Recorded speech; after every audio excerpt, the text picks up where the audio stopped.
India கூட்டணியிலிருந்து திராவிட முன்னேற்றக் கழக கட்சியை நீக்குவதாக தற்பொழுது காங்கிரஸ் கட்சியின் தலைவர் மல்லிகார்ஜுன கார்கே அறிவிப்பு ஒன்றை வெளியிட்டிருப்பதாக தகவல் ஒன்றை வெளியாகி இருக்கிறது.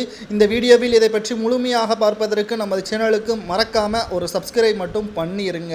ஏற்கனவே திராவிட முன்னேற்றக் கழகம் ஆட்சி அமைந்ததிலிருந்து மக்கள் மத்தியில் மிகப்பெரிய அளவில் மோசமான ஆட்சி தான் நடத்தப்பட்டு வருகிறது என்ற பெயரை வாங்கி கொண்டிருக்கக்கூடிய நிலையில் ஆமை புகுந்த வீடும் திமுக புகுந்த கூட்டணியும் விளங்காது என்பதற்கேற்ப இந்தியா கூட்டணியில் உள்ள 26 கட்சிகள் தற்பொழுது 14 கட்சிகளாகத்தான் இந்தியா கூட்டணி வலுவடைந்து இருப்பதாகவும் அரசியல் வட்டாரத்தில் பேச்சுக்கள் அடிபட்டு இருக்கிறது.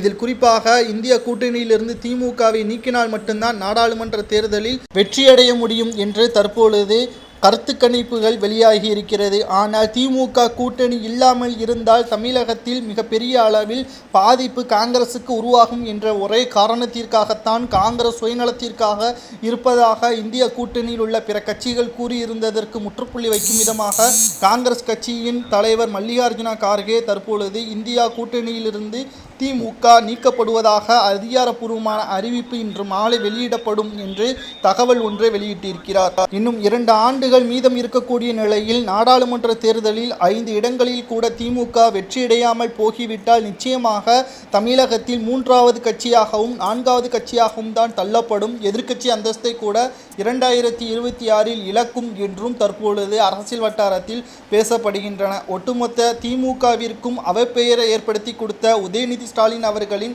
அமைச்சர் பதவி தற்பொழுது வரை பாதுகாக்கப்பட்டுதான் இருக்கிறது. இதுவே மற்ற அமைச்சர்கள் செய்திருந்தால் உடனடியாக அமைச்சர் பதவியிலிருந்தும் கட்சியிலிருந்தும் நீக்கப்பட்டிருப்பார். ஆனால் உதயநிதி ஸ்டாலின் அவர்களின் மகன் என்ற காரணத்திற்காக தற்பொழுது வரை பாதுகாக்கப்படுவது எதற்காக என்ற கேள்வியை இணையதளத்தில் சவுக்கு சங்கர் அவர்கள் கூறியுள்ளார்.